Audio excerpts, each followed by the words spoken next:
The Socratic method is simple in appearance but profoundly challenging in essence. It doesn't deliver ready-made answers, it trains us to think.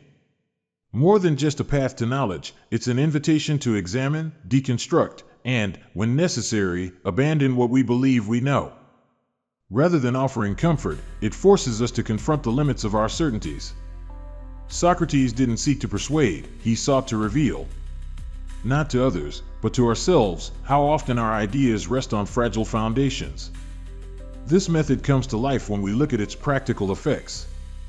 In Plato's dialogues, we see Socrates questioning generals, poets, and politicians, men considered wise, experienced, and full of authority. But when questioned, they stumble.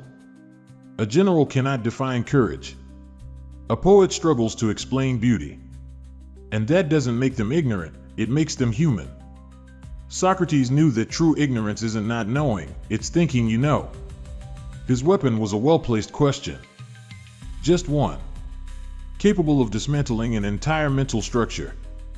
And this kind of deconstruction still happens, just wearing different clothes. When Martin Luther King Jr. wrote from jail that creative tension was necessary to awaken America's conscience, he was explicitly invoking Socrates. By confronting unjust laws with moral questions, is it right to obey what is unjust? King challenged an entire society to think again. To do what Socrates would call an examination of the soul. In a modern therapist's office, the Socratic spirit still lives. When a psychologist asks, "What's the evidence for this thought?" or "Are you reacting to facts or to your interpretation of them?" they are doing what Socrates would do, dismantling emotional certainties to make room for new clarity. In therapy, this process has a name, cognitive restructuring. But at its core, it's the same ancient wisdom, the kind that understands that clarity comes from confrontation, not avoidance.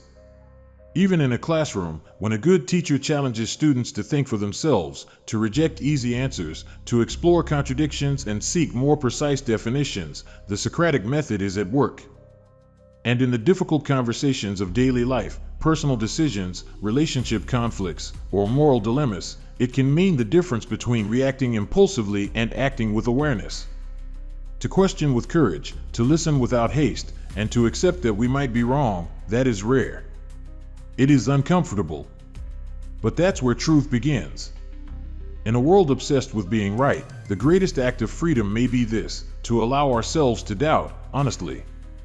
If you've made it this far, perhaps something in you is also seeking that kind of clarity. Take the next step. Question more, speak less.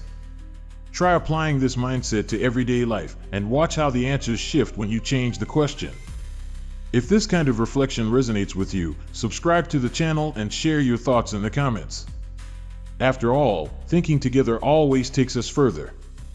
The wisdom of doubt, the method that helps you think.